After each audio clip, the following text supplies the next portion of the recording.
Welcome to Fan Fave with Katrina. Fan Fave with Katrina. It's time to talk pop culture. Welcome back. I'm your host, Katrina, and this is Fan Fave, the ultimate pop culture podcast for fans of all forms of entertainment. If you love music, television, film, theater, or anything in between, you're in the right place. Today, we are launching a sorta brand new series for the Fan Fave podcast called No Gatekeeping. I'll explain more of what that means in a few, but know that this episode will be your ultimate guide to Broadway ticket deals. But first, it's time for a pop recap. Let's talk everything trending in the entertainment world that I have not been able to stop talking about since the last time that I spoke to you all. So starting off in the film industry, the biggest thing happening right now since we last spoke is the release of Dune Part 2. I haven't seen it yet, so I'm holding my thoughts, but if I were to be fully honest, no hate, no shade. I know it's a well-made movie, but I'm not really rushing to see this in the theaters. The sci-fi genre just isn't something I'm super into, and I did watch the first Dune back in 2021, and I wasn't like that pulled into it, I guess. You know, I'll just say if it weren't for the cast, I honestly wouldn't be super pressed to see it at all. I'm just being like, full transparency. I probably wouldn't watch it until next year's Oscars because I do like to see critically acclaimed movies because I enjoy film, but I'm just not in a rush to see it right now, if that makes sense. But the cast is, of course, really stacked. I mean, Timothée Chalamet, Zendaya, Florence Pugh, Austin Butler, and I know it's a good movie. The first one was good. Like, the world building, the direction, it's just not my taste for a movie. Not the type of movie I'm super into, all that sci-fi stuff. But yeah, if you have seen it, let me know your thoughts. I've seen some reviews online that do excite me a little bit, so whenever I do watch Dune 2, I will let you all know about it. We also got a few new movie trailers that I'm excited about. First, we have this new look at the Bikeriders. The film follows a motorcycle club that evolves from being a gathering place for local outsiders to a sinister gang, threatening the original group's way of life. It stars Austin Butler, Jodie Comer, and Tom Hardy, and it's set to release in June. The trailer looks pretty good, a bit of action, but it's more of a crime/thriller, and it's inspired by true events. I love that this concept is all about how things dramatically change over a 12-year period. I'm expecting to see some compelling character arcs and storylines, and it's set in the 1960s Chicago, by the way, so it should be pretty interesting. Now, the other trailer release that I want to talk about is this new A24 horror film called I Saw the TV Glow. Y'all know I'm scared of horror movies, but this one doesn't even look that creepy. But I guess given A24's track record, they do typically distribute the scariest films ever. So I could be wrong, and this trailer is just holding back a little bit, but it is only rated PG-13, so it can't be that bad. It follows two teens who bond over their shared love of a late-night television show. That's so real, that's so me. Though reality starts to blur when the show is canceled. I really like the aesthetic of this movie. The trailer looks really good, so I don't know, I might have to check it out from home. Will not be sitting in a theater for a horror movie. I'm too chicken for that, but I'll see it still. In the theater world, we have A Wonderful World. The new musical based off of the life of jazz legend Louis Armstrong is headed to Broadway this fall in October. The show, which will be led by James Monroe Iglehart, will open in October at Studio 54. I would love to check this show out. I saw a clip of Iglehart performing the title track during the musical's out-of-town tryout in Chicago, and it just all looked so incredible, so I cannot wait to see this. Moving on to the television industry, let's talk about Beef because Beef got renewed for season 2. And according to Deadline, they're looking at Charles Melton, Kylie Spaney, Jake Gyllenhaal, and Anne Hathaway to cast in this season 2 that is supposedly going to revolve around two feuding couples. Now, I'm not going to lie, that sounds fantastic. I will watch it. I did watch the first season of Beef and it was really good. But it has sparked this new conversation on social media of people wondering, like, why do shows go in saying they're a limited series and then they get their Emmys and then they switch to having multiple seasons? And I think that really is interesting because it kind of feels like cheating.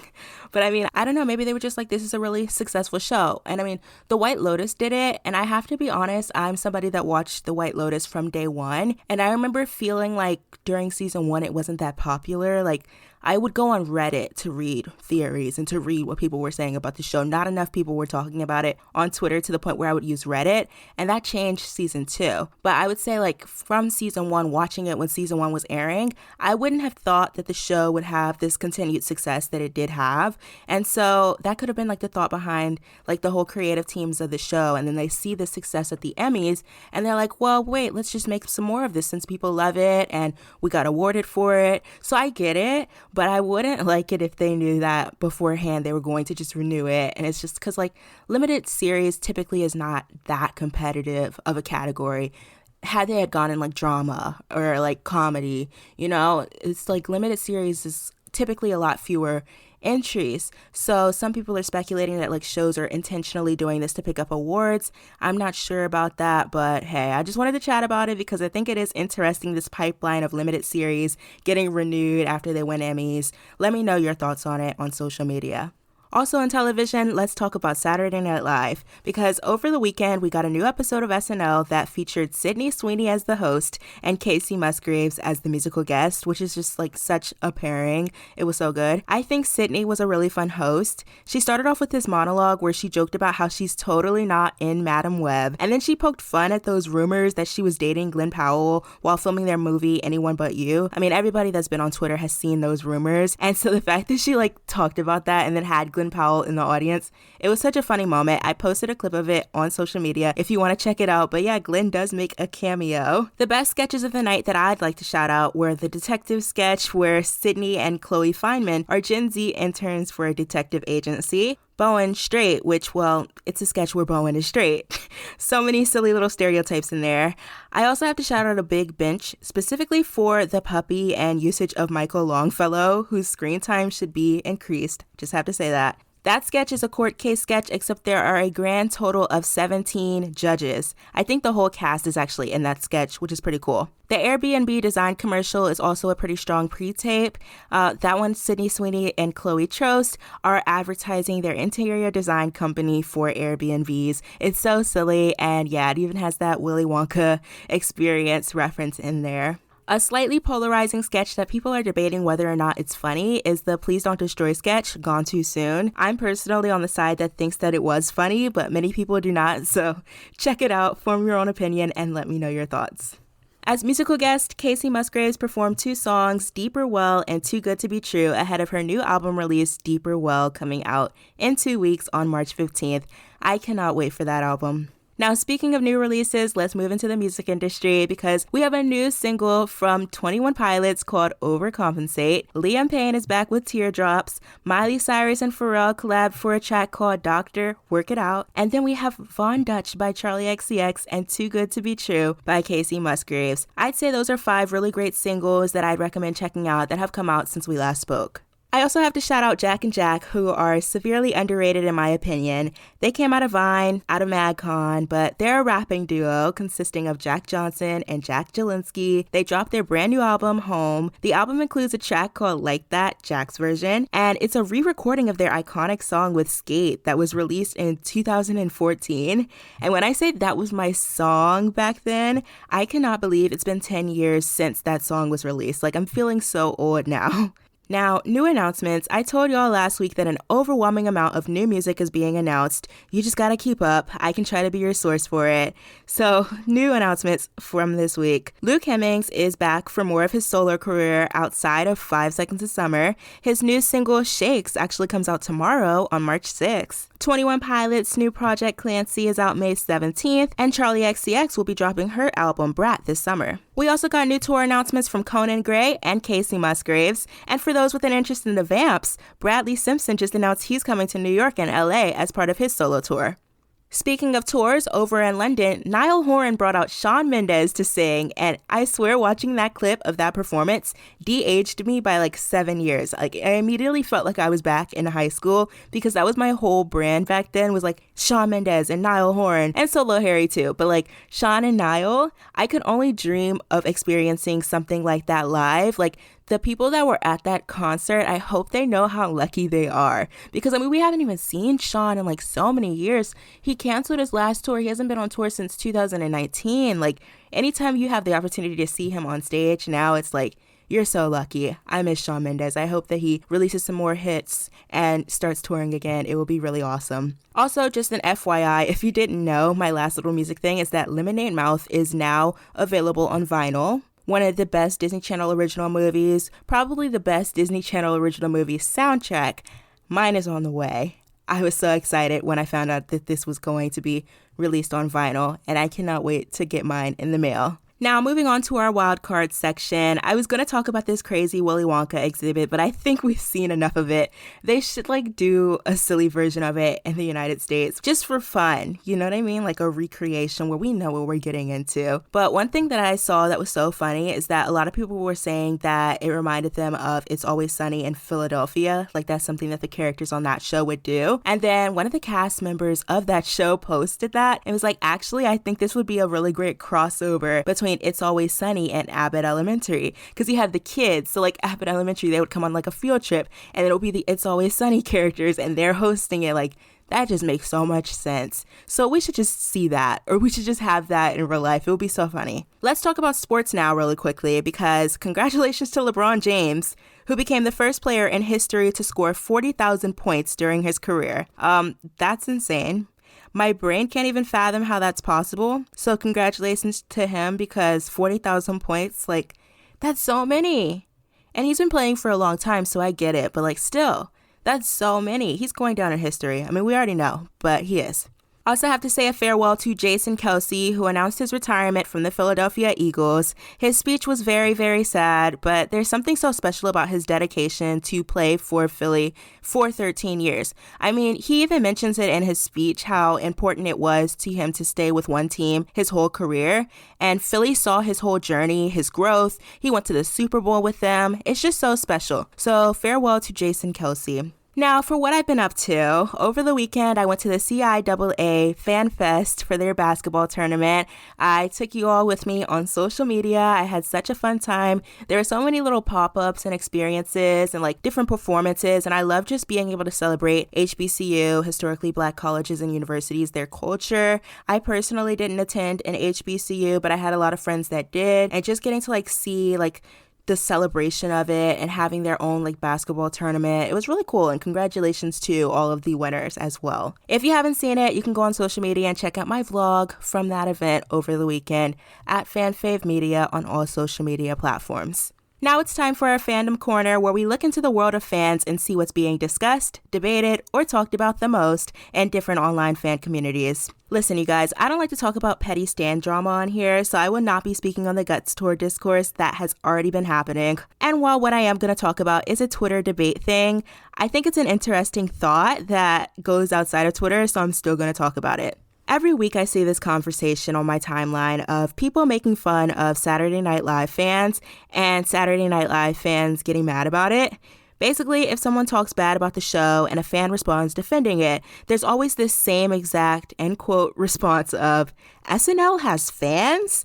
And apparently it upsets the SNL fans when their existence is questioned. I don't know, I don't care. I'm an SNL fan and I don't care, and I'll explain why I don't care in a second. But over the weekend, I saw this tweet that was basically saying, it's so dumb that people say this because, well, everyone watches SNL. So to quote the tweet, it says, the SNL has stans crowd is so annoying, not only because it's not as funny or cool to hate the show as you think it is, but because Saturday Night Live is a long-beloved and iconic institution. It's 50 years old. Of course, it has many, many devoted fans.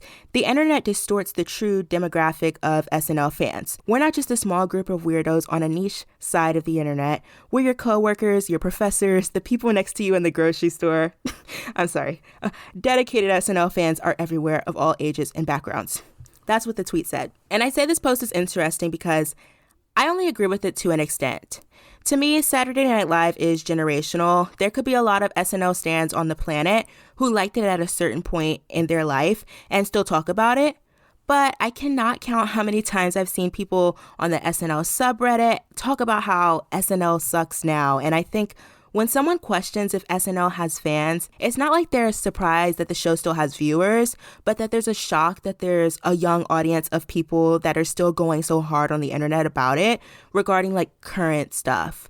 Yeah, my professors and my coworkers and the people I bump into at the grocery store, they probably do watch SNL. but do they know or care who Michael Longfellow or Marcelo Hernandez is? They probably can name everyone in the 2004 cast, but like now, not necessarily. I mean, I just think it's so interesting how it's like a generational thing with this show because it's been around for so long. I feel like in other fan communities, it's not like that because it's either like over the same musician over time or the same like television show, but not like something that's running for 50 years. And what's interesting is how the SNL fans always get like offended when someone is surprised that SNL has fans. But you guys, every week on my timeline, I sit through them being surprised that a certain host or musical guest has stans, especially if they're doing the standby line. Like guys, the standby line has tourists in it. It has people that don't even watch the show in it. It has fans of the musical guest. It has fans of the host. And then it has the SNL fans. It's not some weekly SNL fan festival. I'd like to be excluded from that narrative, even though I'll admit I'm guilty of that too. Like if a host gets announced, I'm like, that's an easy one to get to because they don't have a fan base. And then I end up fighting for my life trying to get a reservation. I mean, like most of the time, I'm still right. Like Nate Bargatze, no offense to Nate Bargatze, but I was like, he doesn't even have fans, right, that are going to camp out for 6 hours in New York City to see him. And I'd say I was wrong then. I didn't know the size of his fan base, but it was really easy for me to get numbers. Maybe it was just my luck. Me and my friends got 6 and 7, but then like a Timothée Chalamet, it's like I didn't even try. But going back to the original point, I think as an SNL fan, I still think that it's like a niche side of the internet. I really do. To be a fan of SNL in this day, for this specific era, for this specific season, for this cast, or the show itself, like as a standby line attendee, I'd always assume that the true dedicated fans of the show were the smallest represented group in the line, like not the fans of the musical guest, not the fans of the host or casual viewers here and there. I don't think I've ever even met someone in person outside of that space that's like, yeah, I'm a huge fan of SNL. I watch it every week. They're actually a fan of like the current cast and everything like that. Like they'll get old references, yes. They know the big stuff, yes. But they don't know all the, like, the little niche stuff that people on the internet talk about if they're like an active fan of the show right now. So I don't really think it's that shocking or out there to be like, what? SNL has fans? But yeah, for some reason, every Friday and Saturday, sometimes Sunday even, my timeline fills up with that conversation. So I thought, why not share my thoughts? Because I want to know, like, I'm right? SNL does have dedicated viewers of all ages, but when it spans outside of that group, most of the fans are like people that watched and loved like this specific era or that specific era. I mean, it's been on for 50 years almost. I wouldn't expect their fans to be any other way. Let me know, though, how you enjoy this sketch comedy show or what your favorite season is, what your favorite era that you're a fan of is, since they are coming up on their anniversary this fall. I'd say mine is that 2008 era. Like, I'm so sorry, that cast is unmatched, but I have also been watching a lot of the 80s and 90s episodes lately. I really enjoy season 12, but then also in the 90s, like I love Norm Macdonald as the update host. So yeah, it's always so fun to be able to jump around with SNL eras because there's just so much. Like, I can just decide to go watch Jeff Goldblum host in 1997 to promote Jurassic Park. That's history, and it's so much fun. The second fandom corner thing that I want to talk about is just a message to Disney fans or Disney adults. I just discovered what One More Disney Day is when people posted about the 2012 park event on leap year. It was a day where Disneyland and Disney World were open for 24 hours straight. My message for you all Disney fans is how can we mobilize to get Disney to do this again?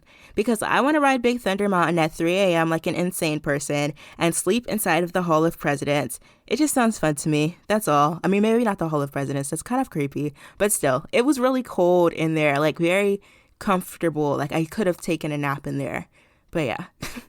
The last fandom corner thing, I'm just going to direct you all to my social media because over the weekend I saw a TikTok talking about concert meet and greets and whether it's weird to pay to meet another person or not. I share my thoughts on it. Hint, hint, I say not.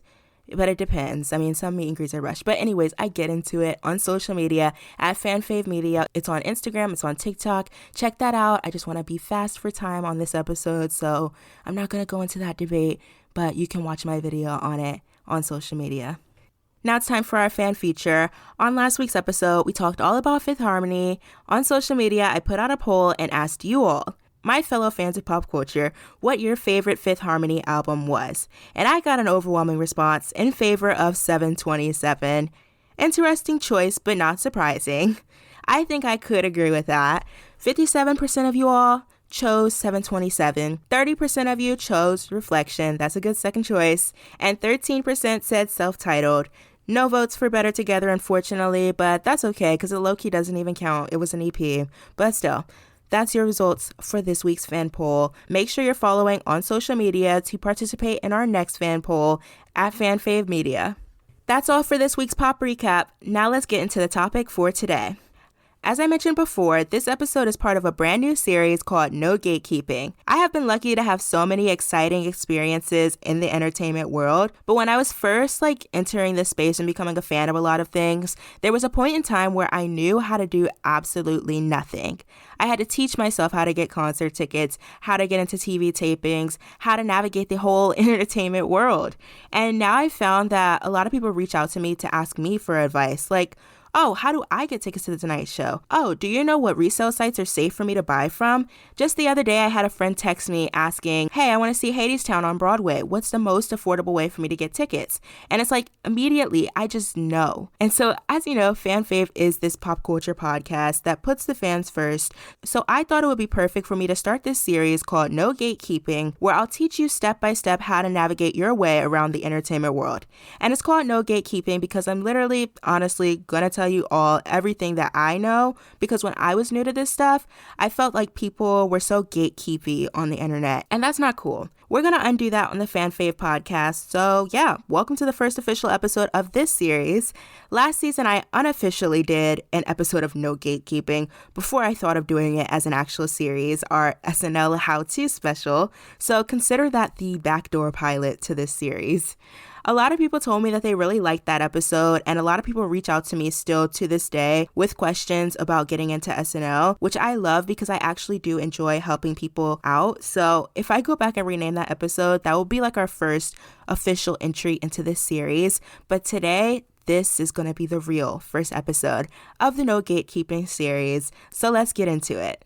So, in the past 2 years, I have attended 40 theater productions, 33 of those being on Broadway, and I can tell you, I saw 24, over half of those, for under $50, with most really closer to $30 and several completely for free. So I promise you, you can trust my advice throughout this episode. The only time I ever even pay more than $50 is if it's like a special occasion, like my birthday, or a favorite cast member is leaving the show, so it's more expensive, or if it's just a show that just doesn't have any of the things that I'm going to talk about today, and that's going to be very rare. So today I'm going to guide you on your way to get the best deals on Broadway, because there's so much, maybe too much, coming to Broadway this season. It's like, I know 11 or 12 new musicals, and that's overwhelming, but we all need a little bit more theater in our lives, so I'm going to help you all out.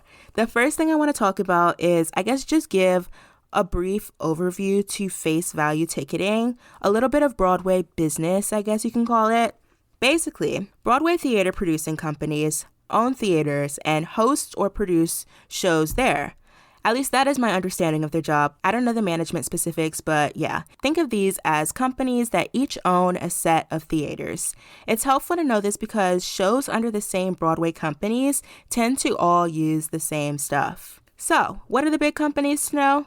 Jujamcyn, which first off, I'm proud of myself for knowing how to pronounce that correctly. I deal with them a lot just because I tend to go to a lot of their shows, but it took me years to figure out that it's not just a random mashup of letters.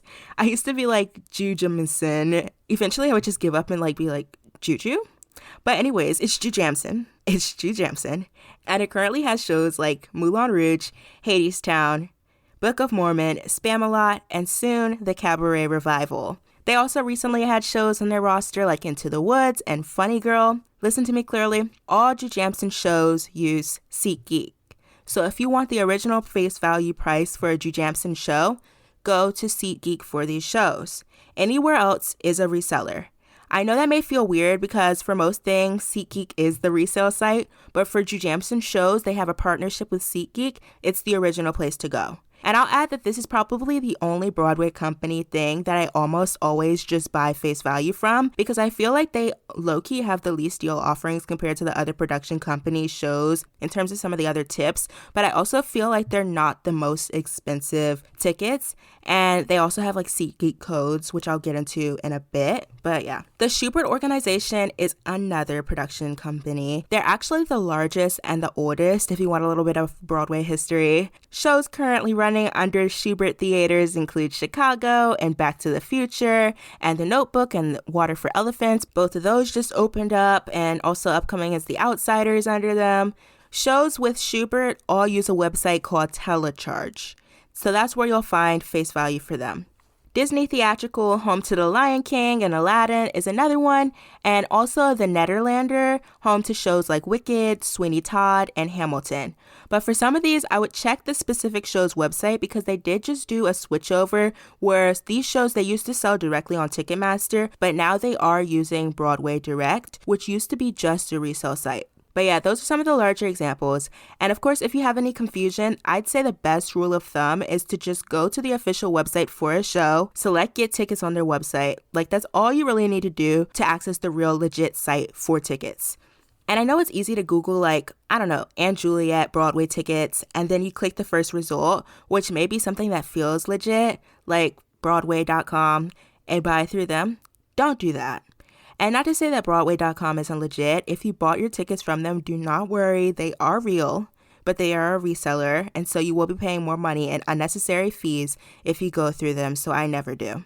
Today Tix is another popular reseller. I have a love-hate relationship with them because a lot of the time the prices are the same or higher than face value, but sometimes I do feel like I've gotten a bit of a deal when they're running like a promotional or discount code thing, or like if there's a discount code that I missed for the face value site, but Today Tix has that same discount, so I don't have to go digging around for a code. So my biggest rule of thumb for buying off of Today Tix is to compare first to the original website that's selling those tickets before buying from them, because sometimes you can get a deal and sometimes you're paying more. I will also warn you that a big downside for Today Tix is that a lot of the time you cannot choose your specific seats. It'll just say like rear orchestra or side mezzanine, and then they just place you wherever they have like availability. So I don't always like that, but I do still use Today Tix from time to time, and I'll be talking more about why they are still an important aspect of your discount ticket buying process a little later. So as I mentioned a little bit earlier, sometimes these official ticket sellers do discounts or sales on their websites.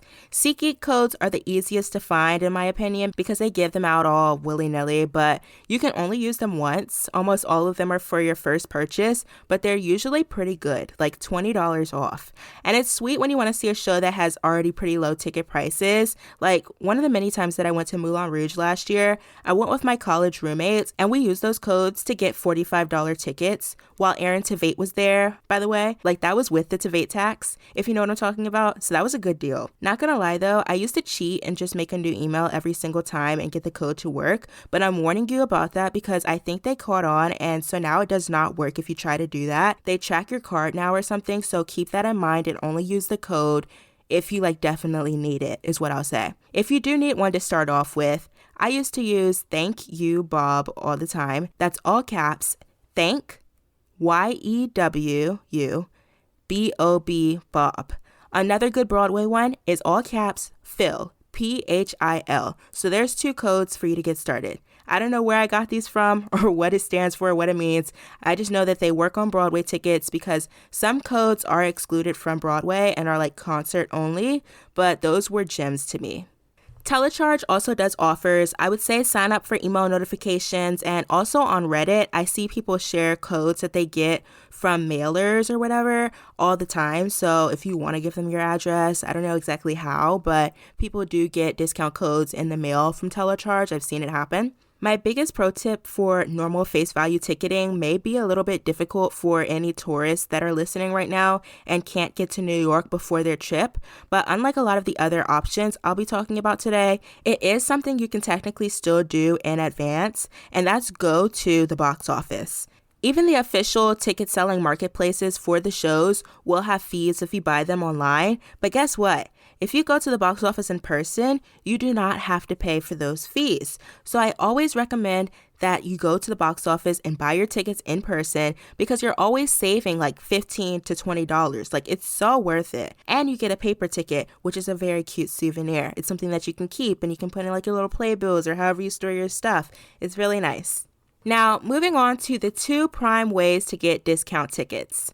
Unfortunately for my tourists listening, both of these do require you to be flexible and almost spur of the moment, so you can't really plan ahead, but I do promise you that it is worth it, and for most shows, it's not that hard. I'll also discuss some ways to save money, even if you are planning ahead, so do stick around for that, but I'm going to start by talking about Rush and Lottery. Let's start with Rush because Rush is my favorite way to get discount Broadway tickets because I feel like compared to Lottery and some of the other things we're going to talk about, you have a lot more control. It's not about luck. It's all day of, and there's actually 2 different types of Rush. There's in-person Rush and digital Rush.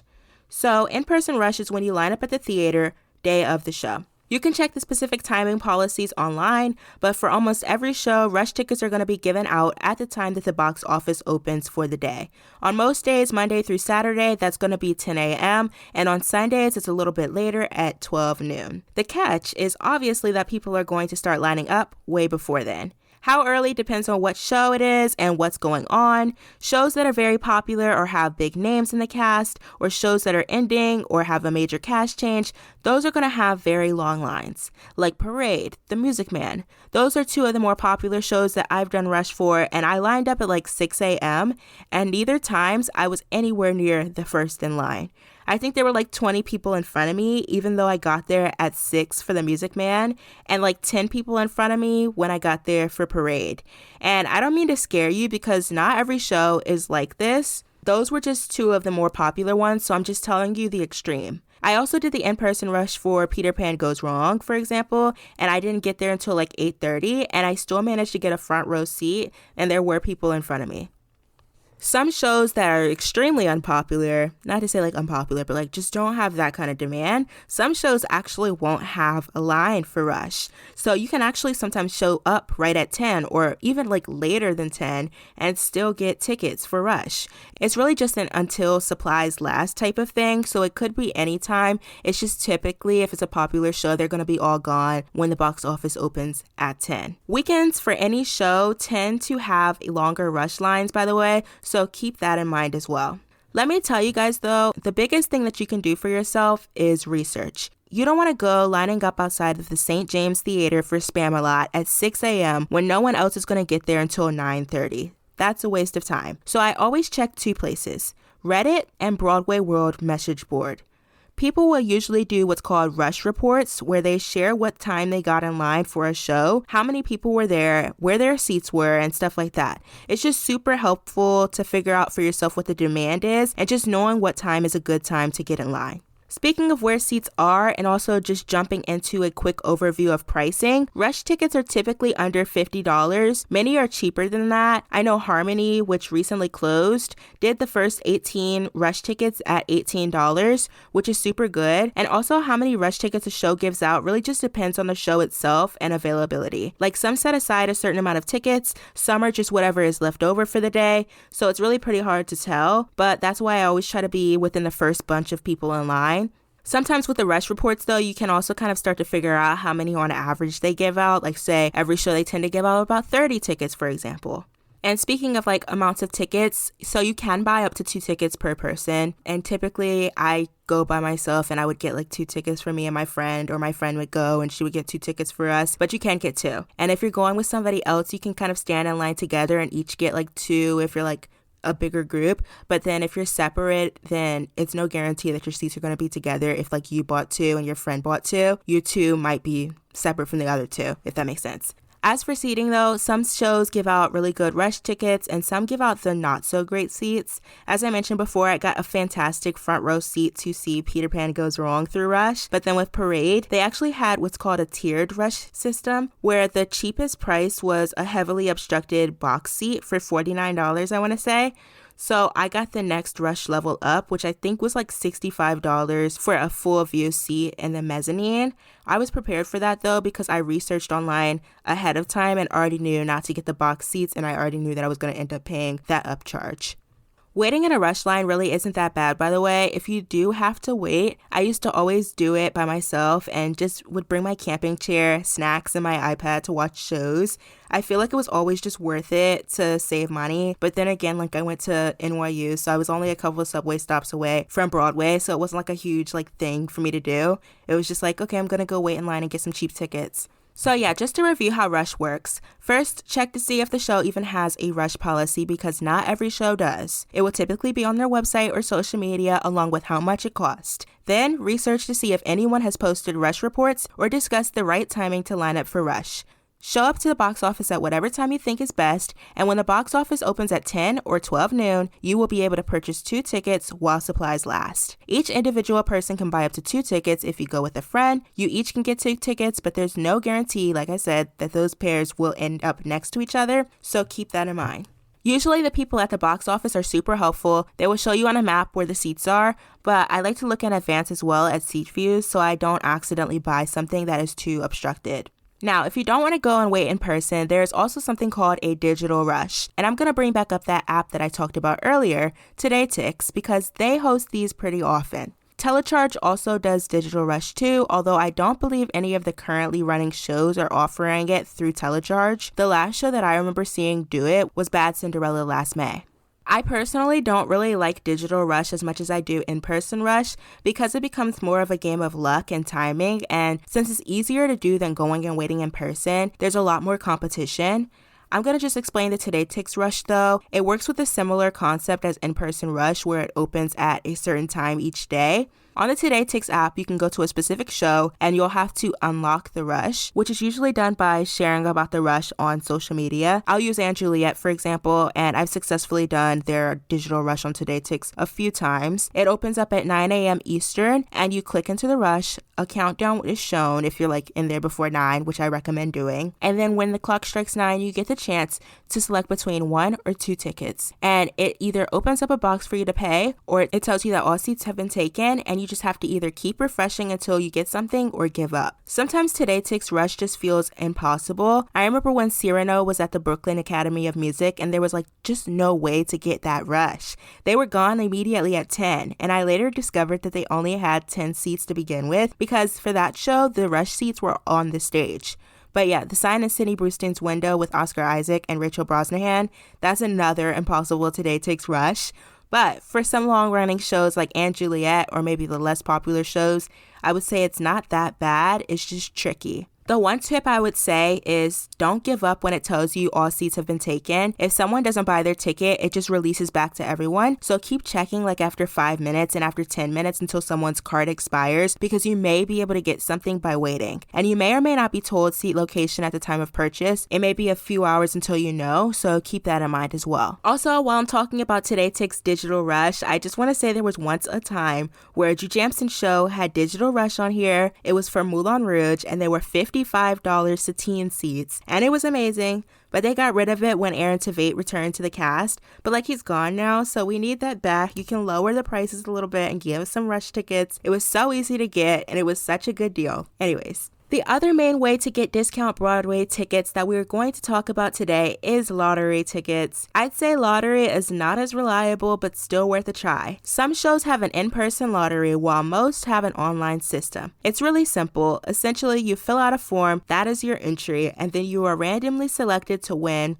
or not win the opportunity to buy tickets. Typically 1 or 2. You select that quantity. You're usually told of your status by email, but you can often check the website you entered on for your status too. Lotteries, in my opinion, are a little bit harder to win. I've won for some shows like Dear Evan Hansen and Shucked.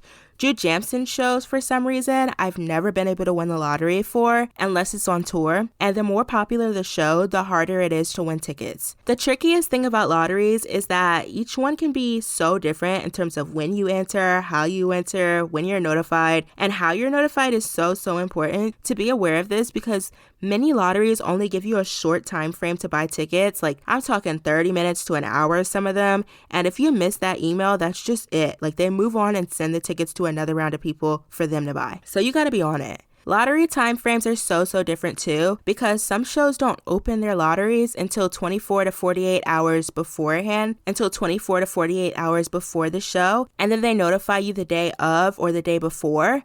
But then with other shows like Hamilton or Drew Jamson shows, they put up a ton of dates at a time and then they close entries to all of them at the same time. So I might be a week out before the show and the lottery has already been drawn and done. I remember I won the lottery to Moulin Rouge on tour and I was notified and purchased those tickets way in advance. So keep that in mind because this has messed me up a ton. If I'm like, I want to see a show this weekend and then some shows haven't opened their lotteries yet, but some are already done and closed. I think Hamilton and Drew Jamson shows like Hadestown, Moulin Rouge, Spamalot are the main ones that do that. Other shows with lotteries under telecharge are more last minute, but you can find all of this information about lottery for a show on their website or their social media. With lottery tickets, they usually are either emailed to you or you have to pick them up at the box office, so do make sure you use your real legal name because you will have to show ID. I heard a story once on Reddit of a girl who used her nickname and they would not give her her tickets that she won because it did not match her ID, which I think that's messed up, especially if the names are so close together and the photo matches up with the person. They could have gave her those tickets, but I mean, it's not my policy, so be mindful of that. To recap, each show has their own rush lottery policy. Every show does not have a rush or lottery, and really just everything is so different show to show to the point where it can get a little bit confusing.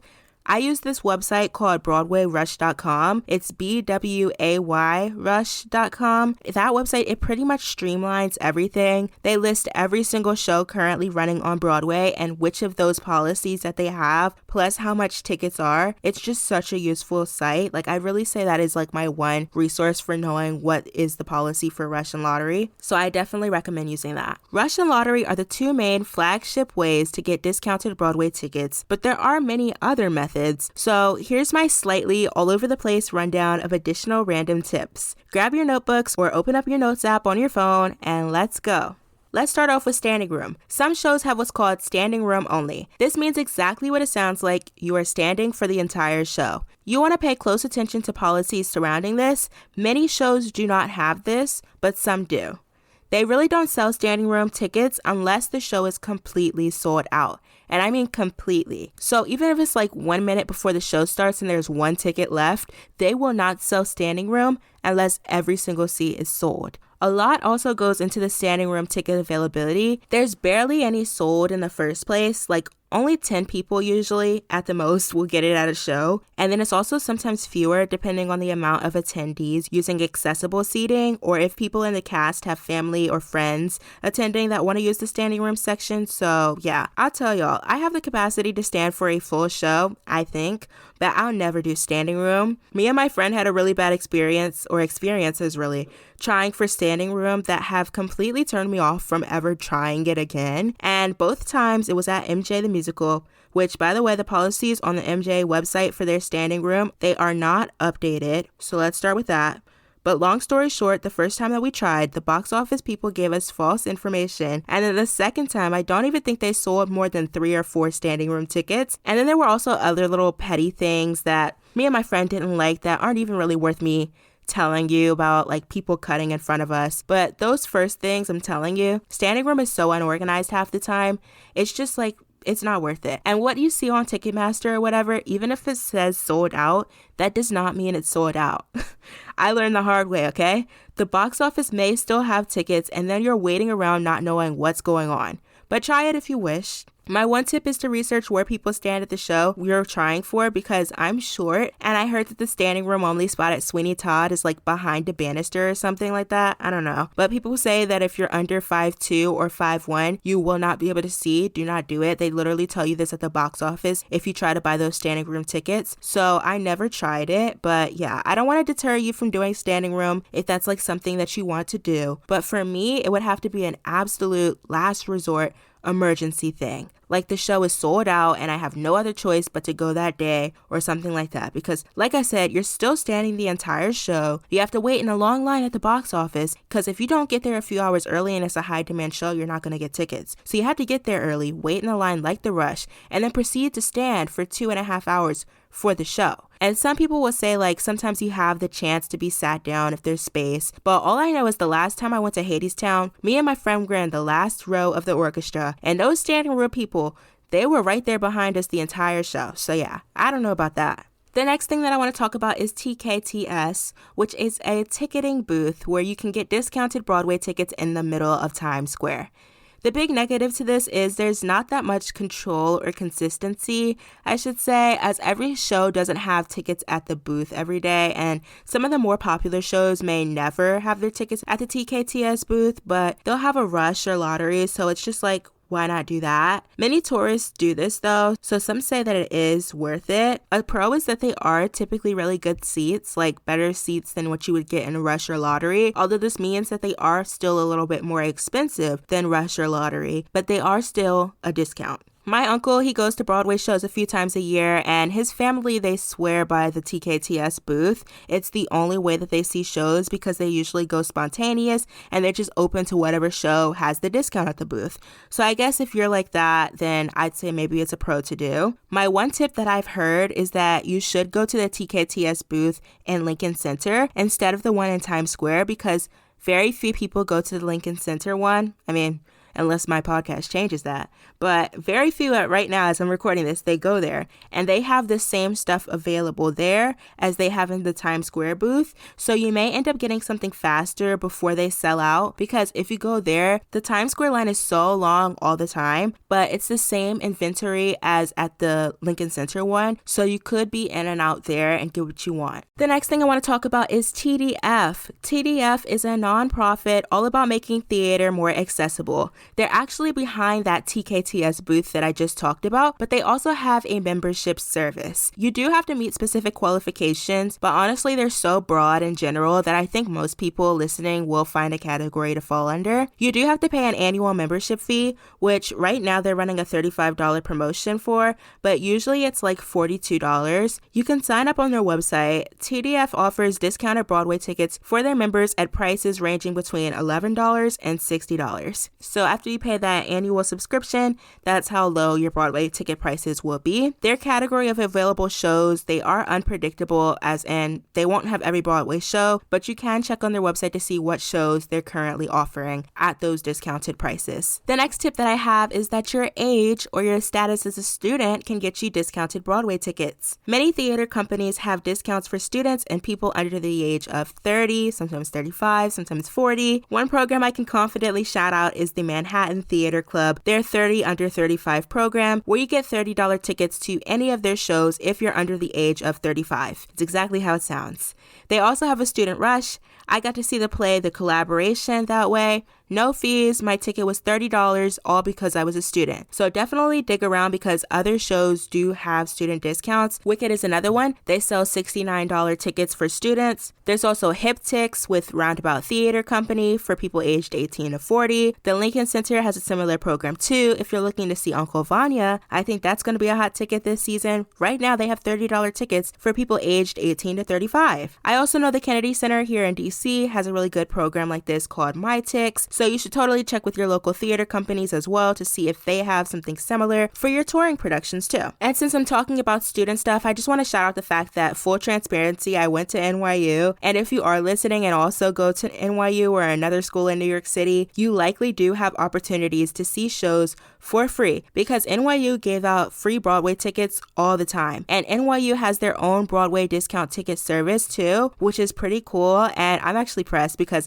I just discovered that I can still access those ticket discounts as an alumni. But anyways, I saw like I want to say 5 shows completely for free on Broadway because of NYU. And I had opportunities to probably see even more than that for free that I just didn't act on. Like, I remember I was even on student council and I organized it as a program for students to go see Wicked on Broadway. So yeah, I'm telling you, there's options. And if you go to a CUNY or a SUNY in New York, TDF Passport, you want to sign up for that if your school is on the list. Those discounts are like insane. Like $20 for top dollar Broadway shows, not just the ones that aren't selling. $20 for the big Broadway shows. It's crazy. My next discount Broadway ticket thing is Broadway Roulette. Broadway Roulette, it's fun. It's a website, and the way that it works is you choose when you want to see a show, how many tickets you want, and then you select whether you want to see a musical or a play. And then you can eliminate a certain amount of shows that you definitely don't want to see. So, for example, if you've seen Chicago and The Lion King, you'd have the opportunity to eliminate those, and then Broadway Roulette will basically randomly select a show for you to get $50 tickets to. Sometimes it's more than $50 on weekends, and you can also upgrade to a premium roulette for $69, which will guarantee orchestra seats. It is a good deal, but it totally depends on what show you get. From what I've seen, because I'm too scared to try it myself, I've found that you're more likely to get the least popular shows on Broadway because they'll have the most tickets available for the promotion. And the catch is, with those, you probably could have gotten tickets cheaper than $50 elsewhere for those shows. So I've always heard that the best strategy for Broadway Roulette is to eliminate, not by preference of what shows you want to see and don't want to see, but eliminate the likely picks. So like, say you've seen Hamilton before and you want to mark that off. Don't waste your time marking off Hamilton. They weren't going to give you Hamilton tickets. Mark off like a low selling Broadway show that you also don't want to see, to make sure that you don't get tickets to that, because they will give you tickets to that. Now, back in the day, you used to be able to eliminate like 4 or 5 shows, but when I tested it earlier today, it only let me eliminate 2. So that kind of sucks. The good thing though is that if you like the system, you will never get the same show twice. So if you use the program enough, you could end up seeing a top dollar production like Hamilton for $50 or $60, which then it's a steal.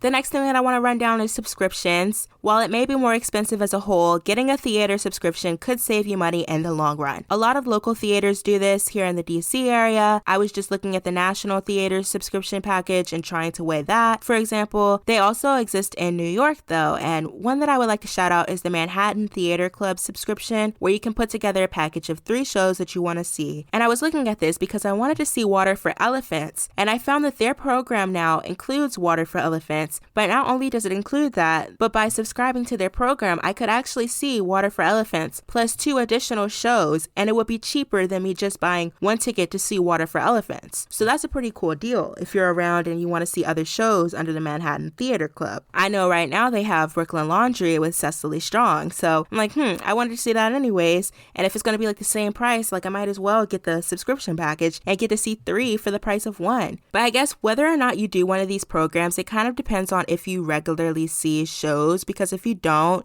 then it's probably not worth it, as some memberships can be pretty expensive. Like, I'm looking at doing the National Theater subscription and it is very expensive, but it comes with a ticket to every show for the whole year-long season, which is like 6 or 7 shows, and it's a pretty good lineup of shows. I mainly want to see Mean Girls 6 and Shucked, and I'd be interested in the others as well. I'm still trying to decide if I know I'd want to go to all. It may be more financially smart for me to invest in the subscription package, and instead of individually buying tickets to all of those shows, then I could probably save money by buying them all together in a package. But yeah, I'd say that this tip really depends on how often you see theater, but nevertheless, it's worth a thought. Another random tip that I want to share is to know your seasons and your times. I think times is easier to explain, but weekdays tend to be cheaper than weekends in general, and looking back at Russian Lottery, the demand is also typically less during the week. My last semester, senior year, I didn't have classes on Wednesdays, so I used to love hitting up a 2 p.m. matinee. The only downside is I always got caught sitting next to kids on a field trip, even at Moulin Rouge somehow, like what? But I couldn't really complain about a slightly rowdier audience when it was cheaper. As for knowing your seasons, I have learned the hard way, time and time again, that December is one of the worst months to try to see shows.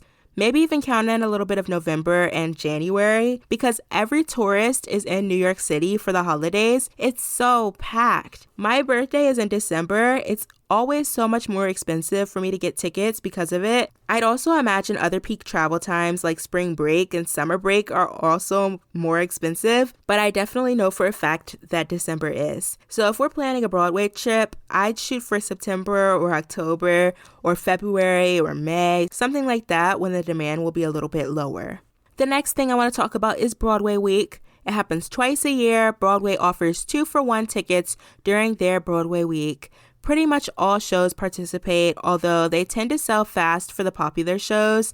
I did Broadway week tickets once last year for Wicked. I'm still trying to decide if they really were the discount that they were advertised to be. I may be doubting them because I always feel like there are cheaper methods, even if not as easy. When we did it for Wicked, me and my friend, I think, paid like $80 for mezzanine tickets. So I don't know. I don't know how much of a deal that really was. Whether it's flashy or a way to encourage people to buy more tickets or not, I'll put it on your radar. It usually happens between January and February for the winter and between September or October in the fall. Let's talk about audience rewards.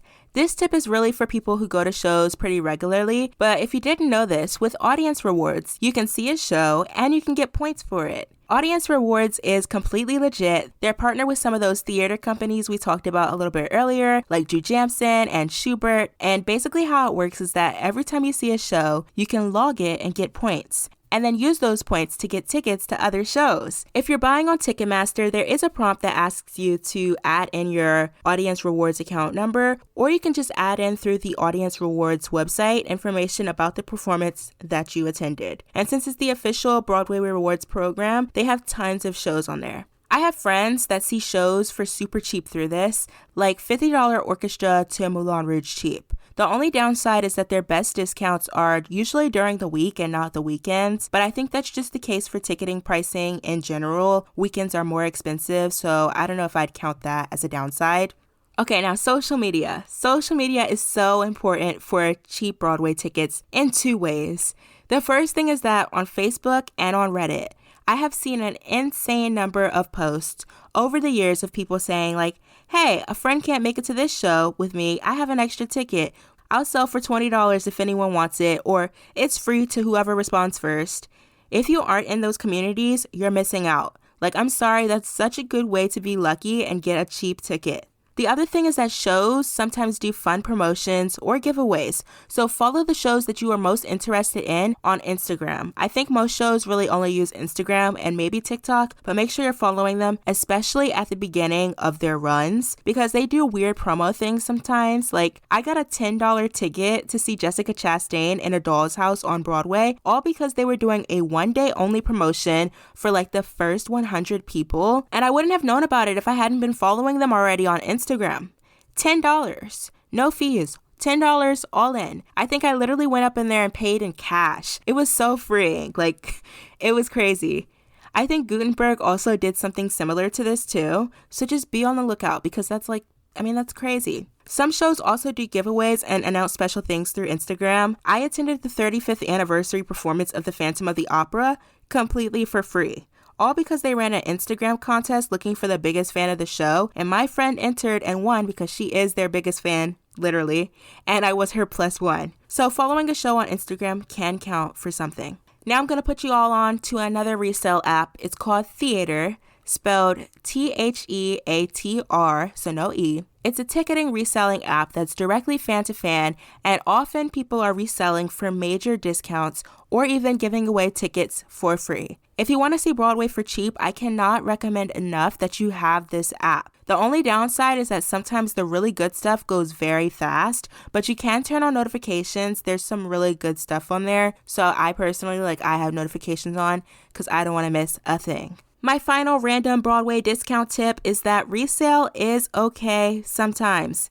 At the last minute, ticket prices can drop, and in that case, I'd say be open to it. Obviously use the accredited reselling ticket sites. I don't know why I'm saying accredited, but the reliable ones that will do something if you get scammed on their site, like SeatGeek, StubHub, etc. And those ticket prices, they do sometimes drop. They don't for concerts half the time anymore, but for Broadway shows, ticket prices on resale sites, they tend to drop at the last minute. So be on the lookout there as well. I hope all of these tips have been super helpful. If you have any questions, do not hesitate to ask me at Fan Fave Media on all social media platforms. And if you use one of these methods to see a show on the cheap, let me know too. I love helping people out, and I'd love to hear all about your experiences.